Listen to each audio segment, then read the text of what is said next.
What is up, T? Welcome back to today's video. Today, we are live today. Now, 2 weeks ago, I had attended an event in Bridgeport, Ohio called Pro Wrestling Cheap Shots. I had met so many interesting wrestlers, but one is here with us today, made her debut July 28th in Bridgeport, Ohio at Pro Wrestling Cheap Shots. Ladies and gentlemen, and TC, welcome today, Miss Kimberley Spirit. Hello, how's it going? Hi, Kimberly. How are you doing today? Doing all right. Hanging in there. I love the background. Like, holy cow, that is an amazing background. My wife would literally be geeking right now if she saw every last bit of that right now. Sound of Pokemon and stuff like that. Very into video games. Well, I can't be mad because I'm a big gamer, and so is my wife. She's an amazing gamer as well. So, Kimberly, let's get started. July 28th, Bridgeport, Ohio, you made your debut. You know, what went through your head? Like, how were you feeling that night? I was excited. I was nervous. I typically don't like work outside of like Scranton there. But when they said I was gonna work heel, my opponent had changed several times. That day and that week. So getting to be a heel, like it's I don't know. I was excited and nervous. I think I handled it okay. Now, I was supposed to have a co-host today. I had a co-host who was at the Pro Wrestling Cheap Shots event as well with me. He had a family emergency, so Caden, I hope everything's all right with you. My prayers are out to you, bud. Just keep in touch with us. But so when you played the heel role, like, what is your favorite role to play when you're out here, you know, entertaining the fans and all that?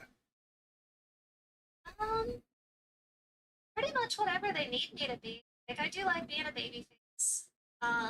I feel like as a heel, though, it is easier to get to hate you than it is to get them to rally behind you, you know? Absolutely. But generally, I feel like a lot of audience, like, there are some tough crowds. If you make that appeal to them, if you try to involve them, like, they want to be involved. They want to be excited. Like, if you call out to them, they will call out back. You know, just stressing the importance of crowd work and stuff like that. Absolutely. I mean, yeah, take your time. No, take your time. This is all new right now for a lot of us. So, you know, we look at, you know, being at the event on the 28th and seeing all these different wrestlers, the Ram, you had the Collective, then you had your match against the young lady during the Collective. You know, a debut match, and you won that match as well. Yeah. You know, It was exciting. Like, I wasn't expecting that, you know? I mean, that's got to be, you know, even if your debut, I mean, that's got to be, the emotions have to be there. Yeah, for sure. You know, it's a debut, so yeah, nerves are high, and like I want to make a good impression. I feel like I did. You definitely made an impression, I will tell you that. So let's talk wrestling as a craft, as an industry a little bit. Did you get a chance to watch SummerSlam this year, 2024? I had a pretty busy week, so I didn't get a chance to watch it yet. But I did see some highlights, especially from Rhea Ripley versus Liv. So overall, like, okay, so me and my wife, we attended SummerSlam this year in Cleveland, Ohio. Yeah, it was a last minute decision. The last minute decision for us to even go and do it at all. And I can tell you right now, I think that was the first wrestling event I ever went to that I didn't hear sound. You didn't hear sound? Like from where I was sitting, all I barely heard maybe once in a while was a couple chest slaps and the bodies hitting the canvas. But other than that, I could have been deaf for the rest of it. So let's talk for a minute. Wrestling as a craft and as an industry, what brought you into this? So I've been a fan ever since I was like a little kid. Because my older cousin was a fan, and every Monday night, uh, my aunts would come over and have like they'd have tea, coffee, cakes, and just have like their own little stitch and stuff like that.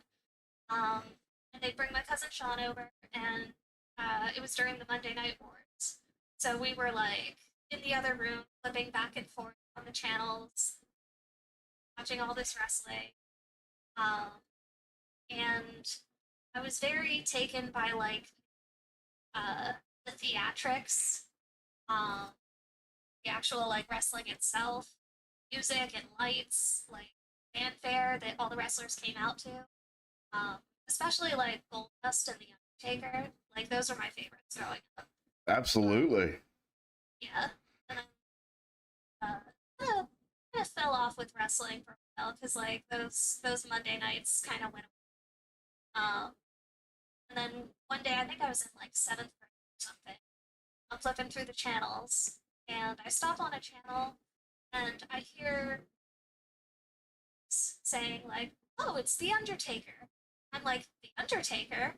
And I'm looking at it, it's this biker guy pacing back and forth in a room. He looks at his watch and he's like, "I gotta get this thing fixed." And I'm like, "The Undertaker's a biker now." TV's comedy. The great American badass.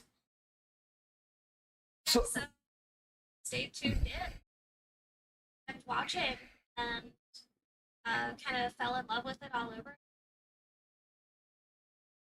And yeah, when I was in middle school, I was like, you know what? That's what I want to grow up. And was like trying to be in shape, trying to, you know, uh, find like wrestling stuff. mm-hmm. From New Jersey originally, so I at like the Monster Factory. But my parents were absolutely not going to sign me up for wrestling classes or anything like that. They always told me like for something like that, have go to college, go figure your life out, and then you know, because the thing is, if you're a wrestler, like injuries are not only devastating because you can't do the thing you love anymore. You're a wrestler for a living. You know, you're losing your income basically if you get Mm-hmm. injured. Um, so I did that. So I hung that up. I hung up the dream, the college thing, did the work thing, and then eventually, uh, like like I had gone to New York for college, worked there for a few years, and then was like, you know what? I miss everybody back in New Jersey. So I moved back to New Jersey, and I go to my first indie wrestling show because somebody in my family was dating a wrestler, and he had invited all of us. Lucky. I went to the indie show, and it was a very very indie show. Um, and I'm watching, and like I'm still like into it. I'm still like I'm not only just enjoying it, but I'm also like I can definitely do this. This is like within my grasp now because I didn't realize that wrestling like had become so like widespread. Like and in New Jersey, there's like hardly any regulations. If you can get a venue that'll let you do your thing there, then you're a promoter now.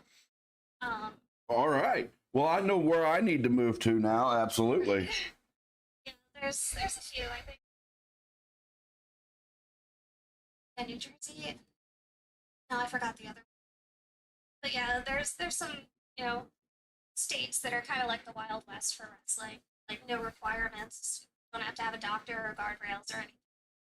Even though those are suggested very strongly.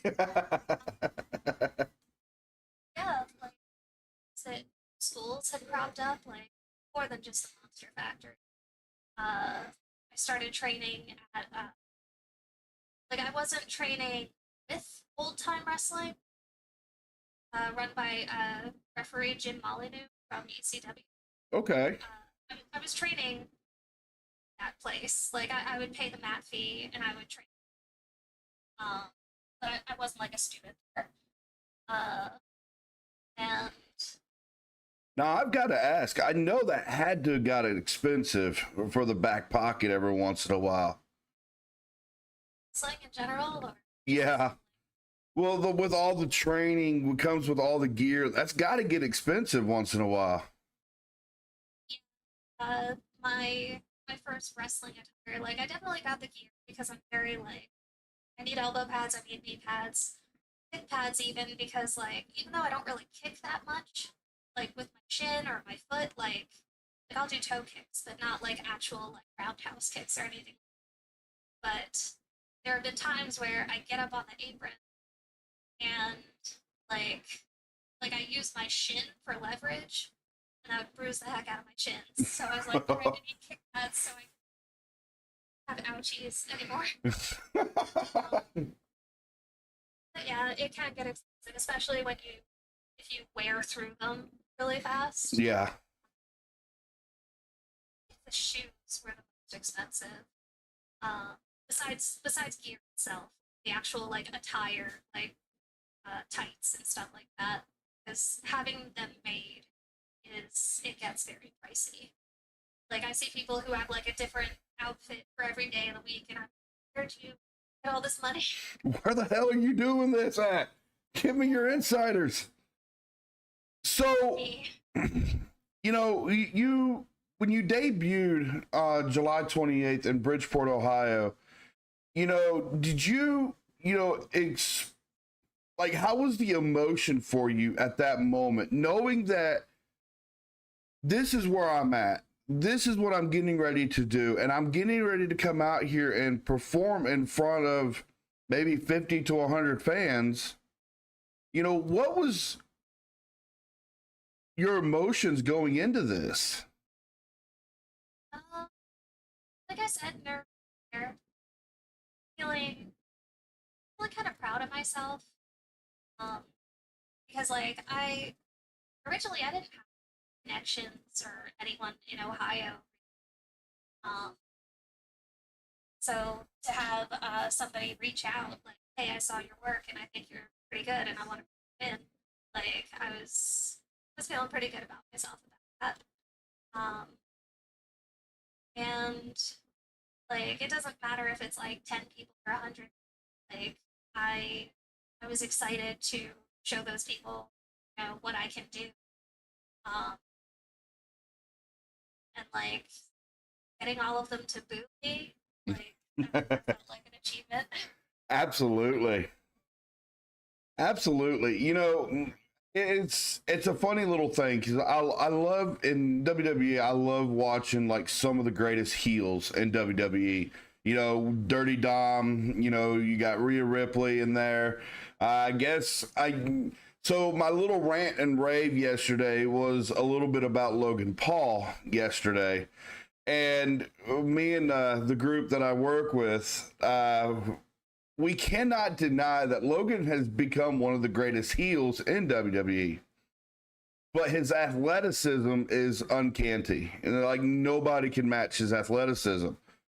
So, you know, what's next for you now? So you debuted in Bridgeport. What is your next promo? What is your next destination for you now?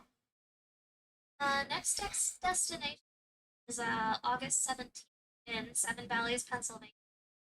Um, I'm going to be in a hair versus mask match. So if I lose that match, then I'm going to have all of my hair off. Oh no. the SWO, Susquehanna Wrestling Organization, for the past like 4 months. I've been trying to catch and unmask this person who's just been attacking wrestlers in our company. And like I have a wall full of like clues and pictures and papers with like red string connecting them and stuff like that. I have a few promos floating around out there on the Susquehanna Wrestling Organization Facebook page and stuff like that. Um, and yeah, I'm finally like gonna have a match with this guy, and the stakes are pretty high. Um, I I used to have like the entire sides of my head shaved, my hair just like the undercut. Um, and I started growing it out in the last year and a half or so, and it's such an awkward phase trying to grow out like almost no hair, the way it used to be when I was like a kid. Um, so I'm only just starting to like the way my hair looks again. So having to shave it off is a very upsetting for me. Well, then you need to make sure you don't lose this match coming up. Like, absolutely. I mean, at least you got here. Me, on the other hand, I'm kind of losing it all right now. But so, Seven Hills, PA? Seven Valleys. Seven Valleys. Okay. I'm going to definitely try to find out about this and try to figure out where it's at, because I definitely want to see this. Definitely want to be there and see it. And being able to see something like that, if it'd be okay with you, if we're able to get there, we would love to be able to do like a live interview with you, either before the event or after the event is over with. But yes, so let me ask you this: you're being a wrestler. Like, do you watch WWE a lot and nowadays still? I watch more AEW than WWE. Recently. I think I tried to get back into watching like Monday Night Raw at the wrong time. Because like when I was like, all right, let's see, what's going on, because big pay-per-views coming up, and like I guess it was just that particular episode of Raw that felt like my time was wasted almost, Wow. it's not fair to say. But I wanted to watch wrestling, and there was not a whole wrestling happening. Um, like, it actually does help wrestlers get better by watching other wrestling. Yeah. And just kept seeing all these like promos that really didn't do anything for anybody, and maybe that's just because I wasn't invested in the stories yet. Like, I'm sure it made a lot of sense and did a lot for people who were watching week after week, but just coming back in, like, I guess I was just picking up. Absolutely. And that could just be on me. Like, I certainly could not put on a 3-hour show. So, So, Kimberly, on this show, we like to have fun. We love to have fun on this show. So, what do you want to have some fun with some funny questions and some funny questions for the fans? Awesome. Well, let's have some fun then. All right. So, first thing, favorite AEW wrestler today?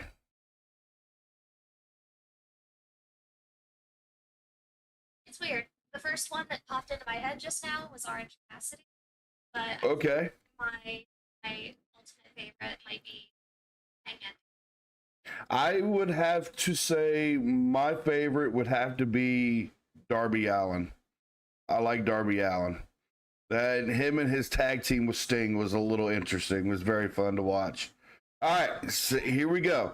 Second question: favorite male and female WWE wrestler today? Today, I think Rhea Ripley, male wrestler. My favorite male wrestler. Uh, I have to I have to see who's all still there. Like we were talking about LA Knight earlier. I do Mm-hmm. like LA. Like I've seen some of his stuff from like in was it TNA I think. Um, like he had done like a gimmick where uh I think he lost a match and was not allowed to talk anymore. Um, so he had like I think he had a button he would press for to give answers. Like actually I don't think I've ever seen that. I don't think I have. I will have to definitely look that up. so there's these two I watch on. There's Botchamania, which is probably much more well known.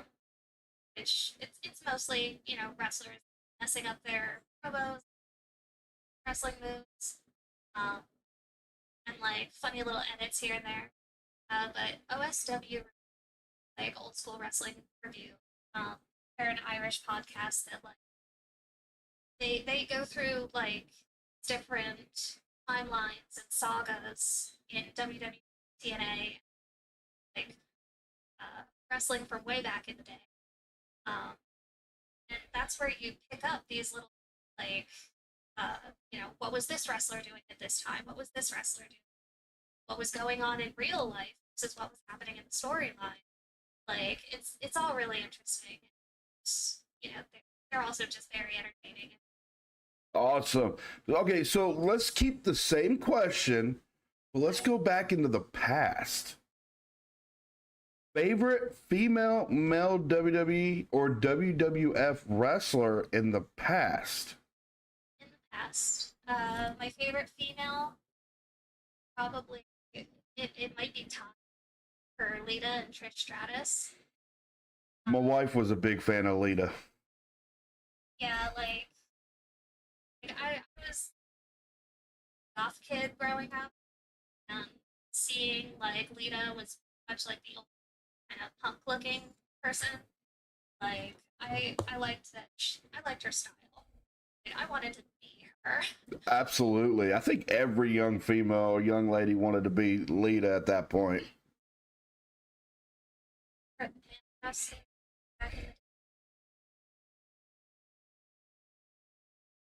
if not the Undertaker, then like for I feel like Chris Jericho in his prime is the complete package. Like promo wise, wrestling wise, gimmick wise, whatever he was doing, he fucking Absolutely. So I would have, okay, so favorite female wrestler from the past. Oh my. Oh, I would have to say the ninth wonder of the world, China. good one. Because at times like that, you never saw women that big and that massive and that built. So yeah, That's kind of why I like Rhea Ripley. Like, I love that she's this jacked woman who can fight men. yeah. Well, her and I guess you could also say compare Rhea Ripley to Adam Copeland's wife, Edge's wife, Beth Phoenix, Yeah, as yeah. well. So I think a lot of people did. I don't think she really had a big extension into WWE at that point. But I would have to say my favorite male wrestler from the past. Oh, oh boy. Wrong answer.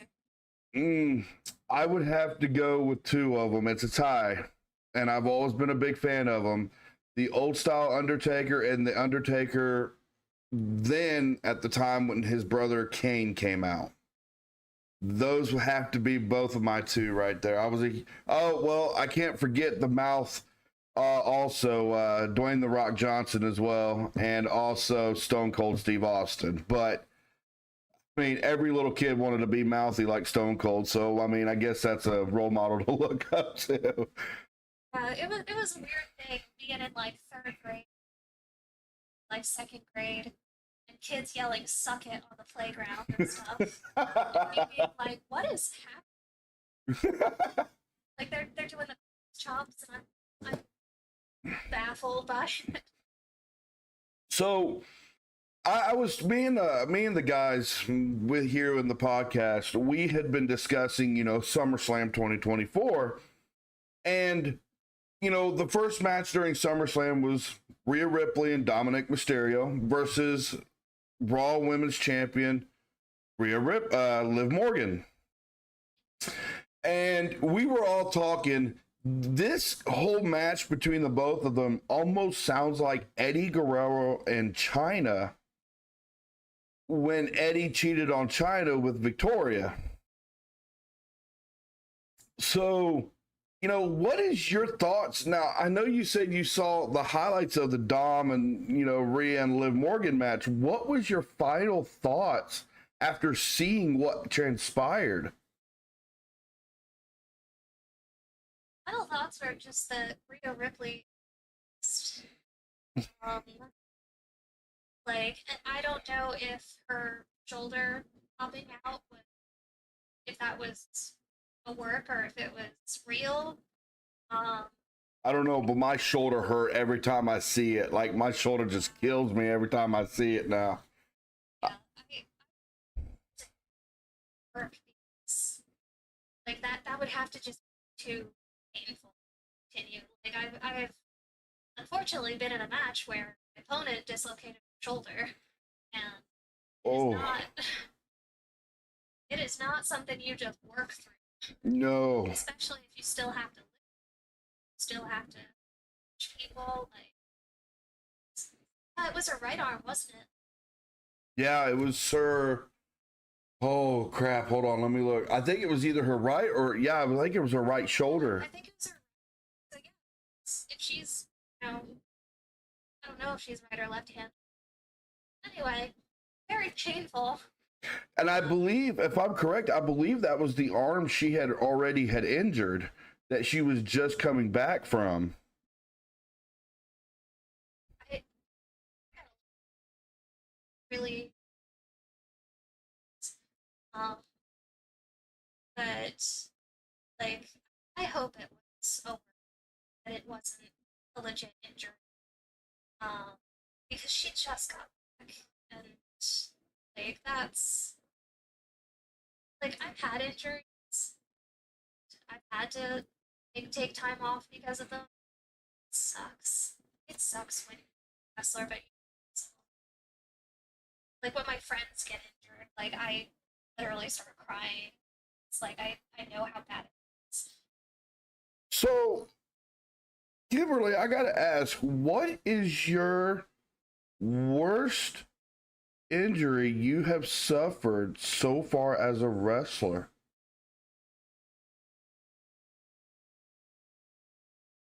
It was. I've had a lot of sprains, but I think the worst was my lower, like my lumbar area. Hey, ooh, it's a tie. It's a tie. Uh-oh. I either bruised or broke my tailbone, and I could not do butt bumps. I could barely. I couldn't sit without a special pillow. I've done that before. Longest time. Yeah, it's like even after like it takes forever. It takes like a year for your tail, and then you still have the trauma of like you remember the pain every time you had to sit down, back roll or whatever. So it makes you afraid to. And that's sort of also what I have. Um, it's like I had MRIs done, I had physical therapy stuff, nothing showing me mechanically. And it turned out it was just all inflammation. Like it was just so inflamed that I had limited mobility. Like I used to be able to touch my toes for the injury. While I had the injury, suddenly realized I could. Like Mm. I would bend over to touch my toes and stop way shorter than I knew was possible. Um, and because I knew what it was, it just like, I didn't know how to fix it because like yeah, the MRIs and X-rays weren't showing anything. Hmm. Um, but eventually I started suggesting getting a massage. So I started doing that, and I started getting like weekly massages, and it turned out that they were knots pressing on my nerves, giving me like sciatica and limiting my mobility. And the more we worked the knots out, I got that mobility back and started to go. Uh, oh my god. So, all right. So, some more fun little questions. Just some fun here and there.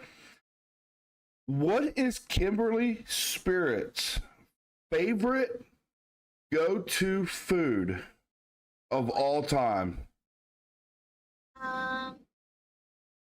Right now it's either sushi or pork buns. I don't even know what it. Hold on a second. I'm not a sushi fan, so I cannot say yay or nay. What in the hell is a pork bun? So it's like a steamed bun, like a bit of dough, and they put a braised pork belly, a bit of lettuce, uh, like the kind of barbecue sauce that they have on the pork, and spicy mayo. Ooh. And all of that put together is wonderful. Actually, I drove an hour to just to get some for lunch. Oh my goodness. That sounds phenomenal. I'm going to have to find a place that sells this now because I want some now. All right. So now my house, here at my house, me and my wife, we have two kids, a boy and a girl. And we are huge anime fans.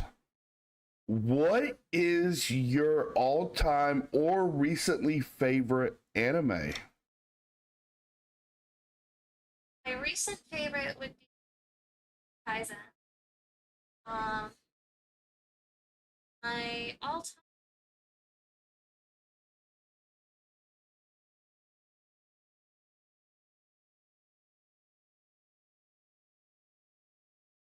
Ichijo, which is like Nichijou. it's my ordinary life, and it's about like high school age girls, I think.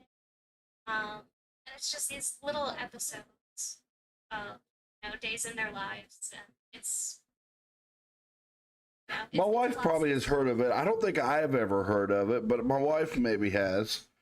I think honestly, I have two favorite animes, and one of them is right behind you right now, right there on the One Piece. I'm a huge fan of One Piece, and I would have to say my second would have to be Attack on Titan. Would have to definitely be a favorite of mine. Overlord is a good one. I've also enjoyed watching Overlord.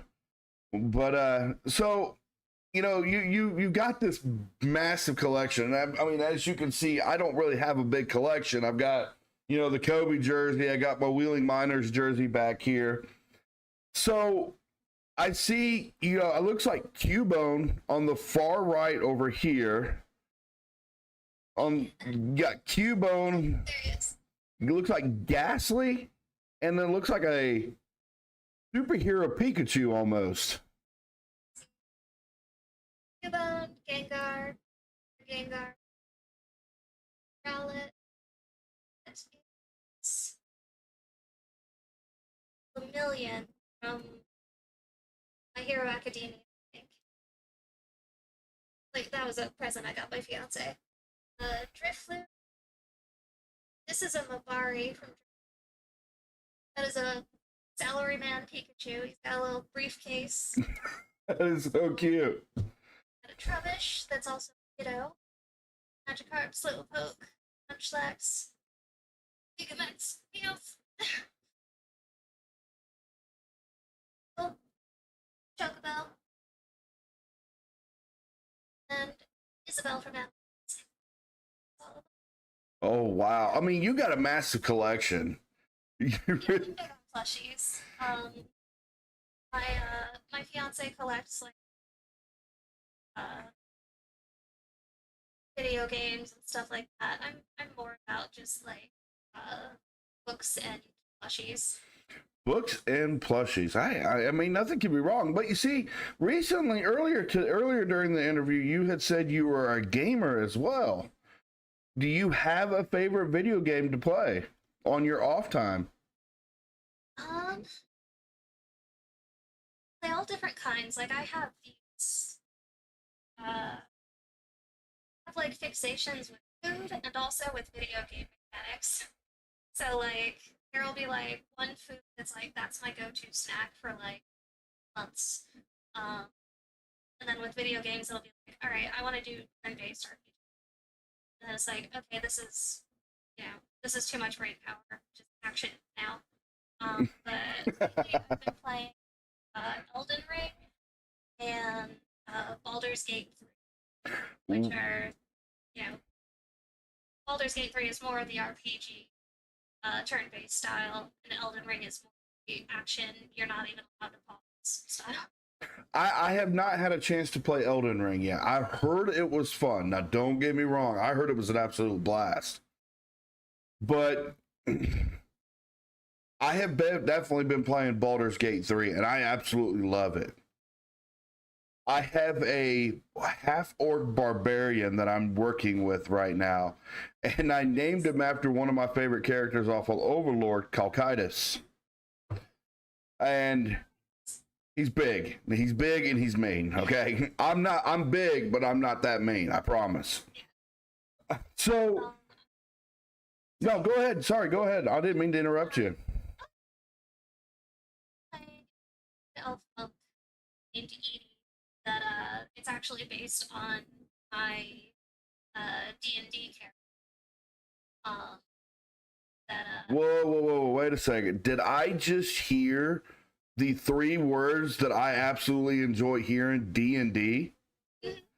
Oh my God, I'm dungeon master for our D&D group out here in Martins Ferry, Ohio. nice. So yeah, we had just recently started Tomb of the Annihilation. We did a couple months back. We did the vampire story. I can't remember what it was. Yeah, Curse of Strahd. We did that one. We have a lot of fun with it. So it's nice to hear that you are a big D&D fan. Outstanding. Awesome. So, you look at, a lot of the fun that you have out of everything, playing video games. You're out here wrestling in front of fans. When do you find time to just stop and breathe and relax for a minute? The better question is, where do I find time to actually play video games and do the hobbies that I like doing? It's like working full time and doing like wrestling on the weekends. It gets very taxing and physically. So there are some days where I come home from work and just completely like I don't want to do anything. I don't get anything. Like barely have any attention span left to watch TV. I've done that. I call that slunking. I just start slunking around and I don't want to do jack diddly shit. So. Yeah, I have to make time though. It's like I actually like years ago did suffer from actual physical exhaustion and like that it took so long for healing that fog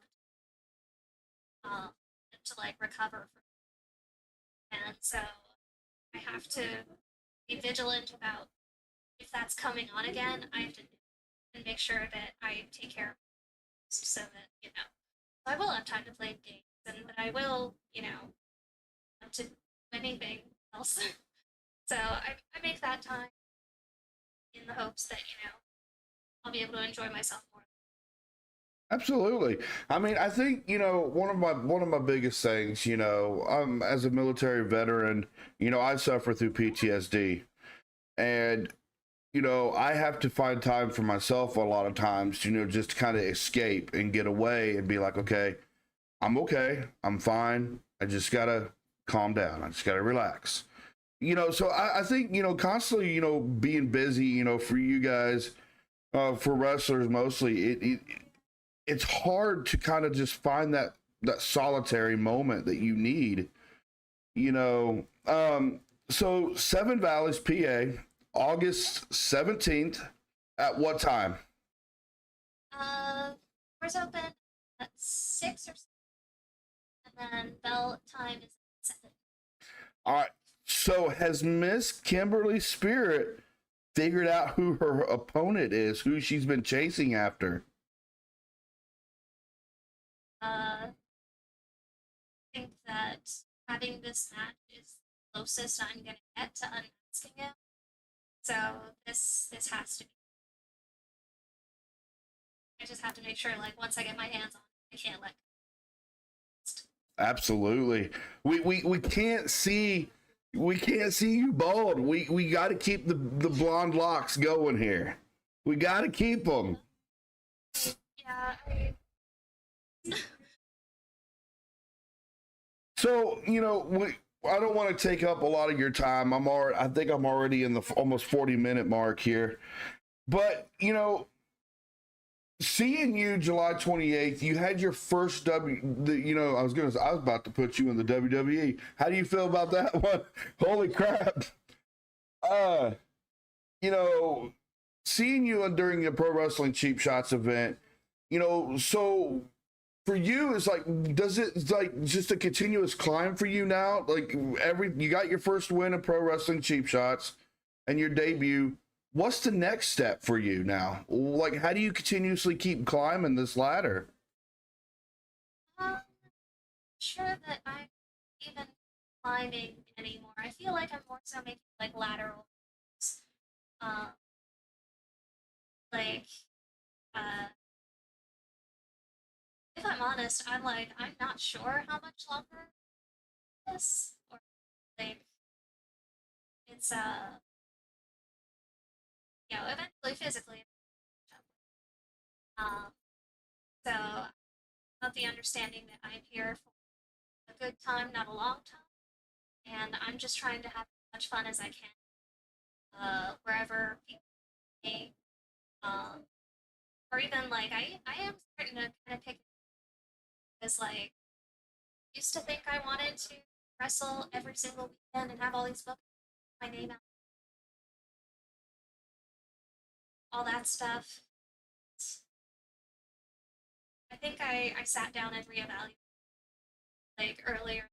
I was like, actually, traveling single weekend and getting my ass kicked and having to work full time, never getting a chance to rest, sounds like absolute hell to me.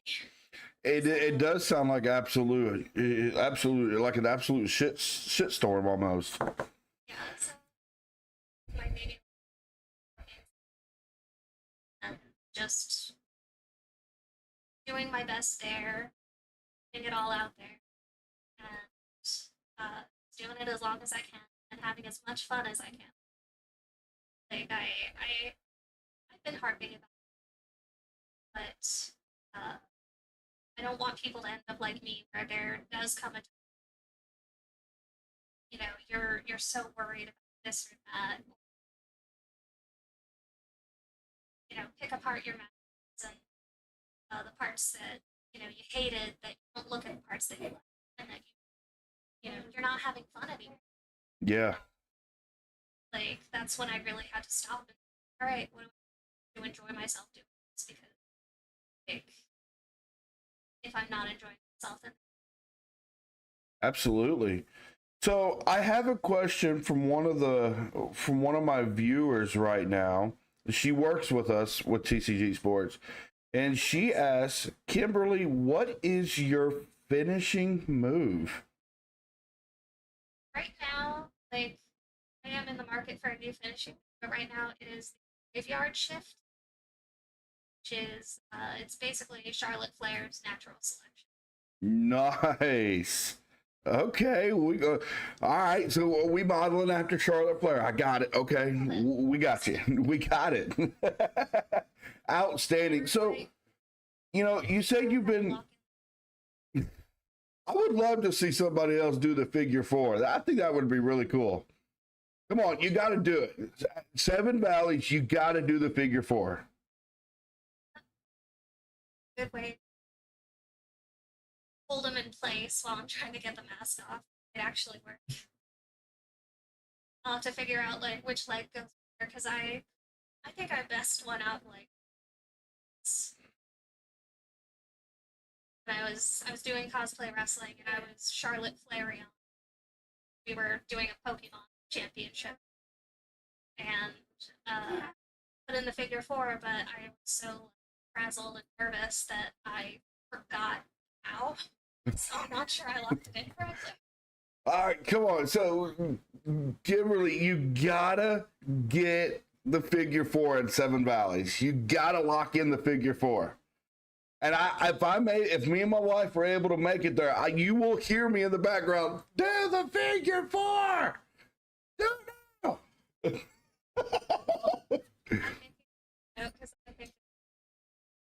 I think that would be really cool to see. Because not many people can really. Not many people can model the figure four after Ric Flair, Charlotte. Them two are like the greats when it comes to doing the figure four. But I want to see if Miss Kimberley Spirit can lock in the figure four leg lock. That would be absolutely amazing to see. So, you said that you're not much of traveling up the ladder. You're more lateral movements now. Now, is there ever going to come a time to where you decide that instead of the lateral movements, you decide you want to kind of go up that ladder now? Or is this just a lateral movement where you want to be at now? I think right now the lateral is where I want to be. I am not the hustling type. Um, like it's I have that dog in me. But I feel like it would have to be like a perfect storm of opportunities, like, and I don't know, the conditions would have to be just right for me to like see an opportunity to move up and then take it. I'd like to see. I'd like to be able to see do the whole. Kind of move up the ladder a little bit, kind of hopefully hit, like the AEW scene, New Japan, stuff like that. I think that would be really cool. But it seems like to me that you're satisfied by being where you are right now at this point. No physical exhaustion, no mental, exhaustion out of it. You know, and honestly, I can respect that. I really can. I mean, it seems like, the two bookings a month is actually working the way you want it to. So, Absolutely. people wanting to get in. All right. So, the same person that asked you the first question has a new one for you. Do you have any advice for people wanting to get into wrestling? Um, Definitely do research in your school. Make sure that it's reputable, um, that your trainers are reputable. Uh, Too often there's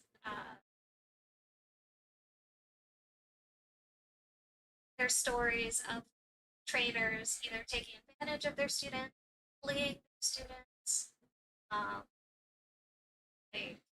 or just using them for free labor, paying their dues, stuff like that.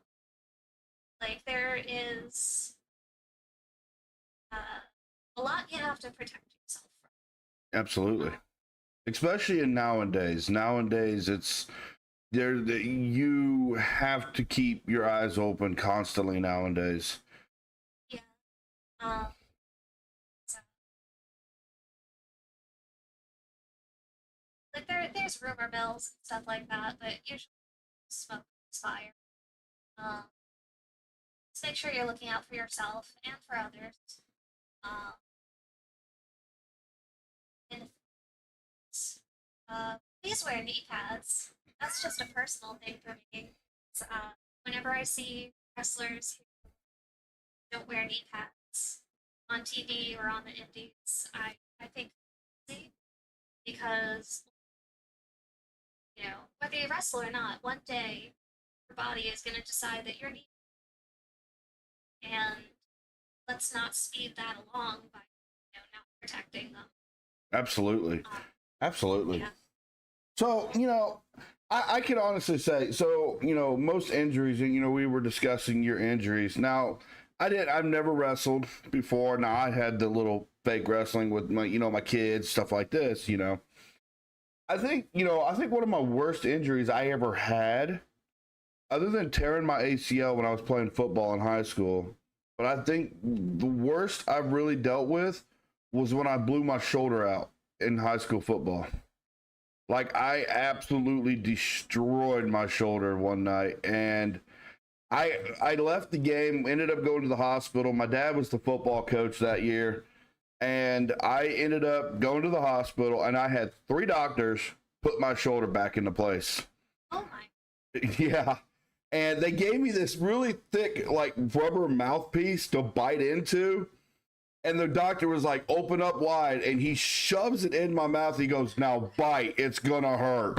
And I was like, oh, bullshit. It ain't going to hurt. This shit ain't going to hurt at all. It hurt. I cried. I was like a little schoolgirl. I cried. So, you come from New Jersey. You're working, I would consider this as what, the indie scenes right now. So, how do you find time to improve your work, improve your art, improve your skills? How difficult is it to constantly keep improving yourself every time you debut in a match? I think the biggest improvement, besides training and learning moves or perfecting moves and stuff like that, and also just working on like your ring presence and awareness. The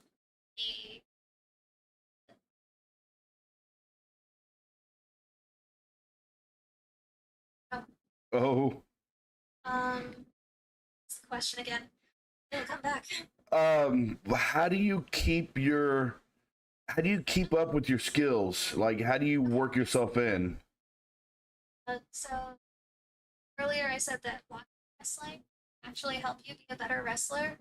And that's for a few reasons.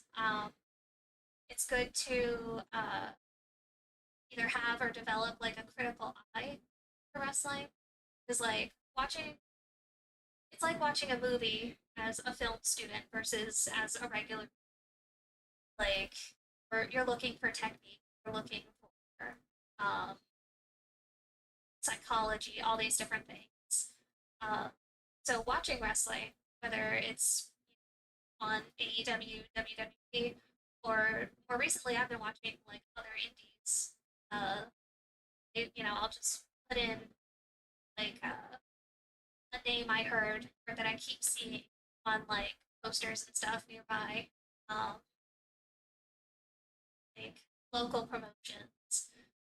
I don't know how we started down looking like Southern promotions, but watching good wrestling is helpful. But I think watching bad wrestling is helpful too. you kind of figure out like, or you can put to work what isn't working in a match. It's like there's a lot of things that uh,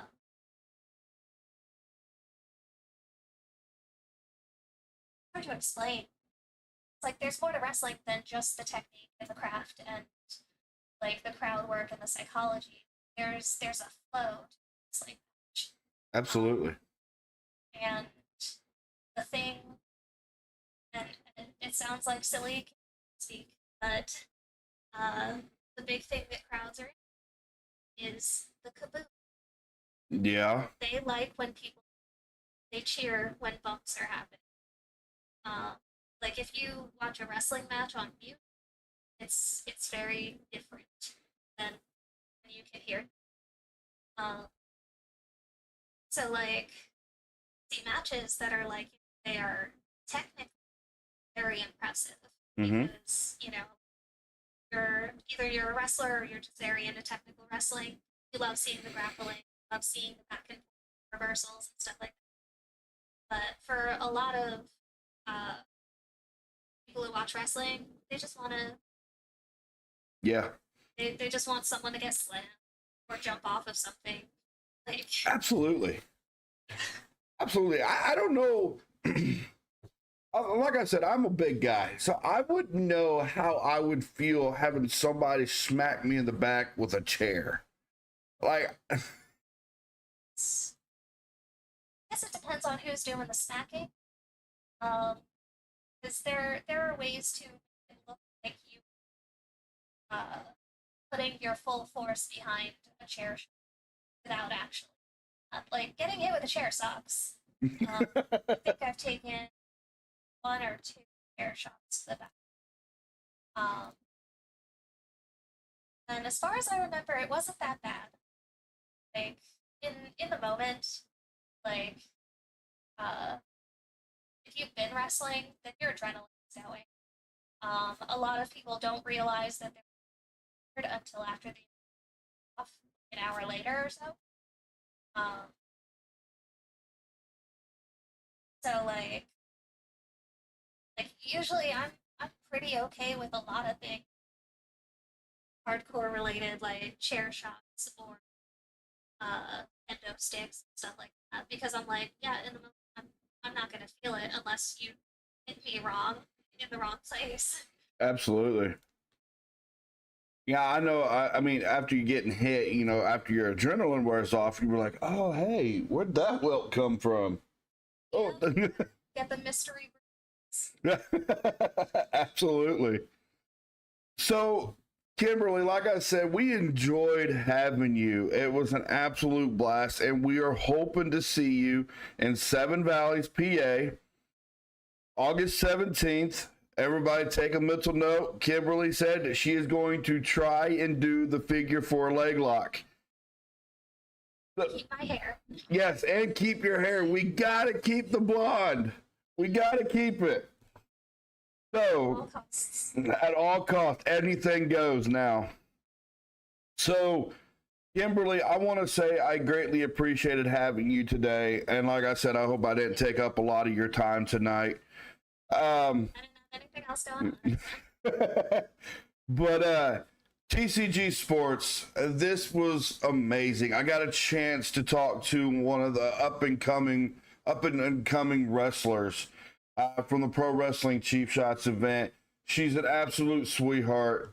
She's so kind, so giddy, and she has an absolutely amazing mind. And it's so fun to be able to talk to people like this. And for something after what I had done yesterday, this is exactly what I needed to boost me a little bit more, to know that I needed that today.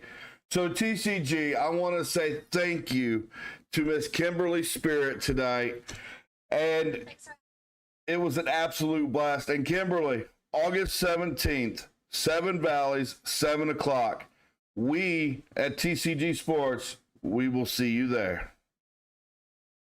TCG, I want to say thank you guys. I love you guys so very much. and we will see you Sunday for the podcast. I am Troy, and this is TCG Sports, and I'm out. Bye, Kimberly. Thank you, darling. Bye. Thank you so much.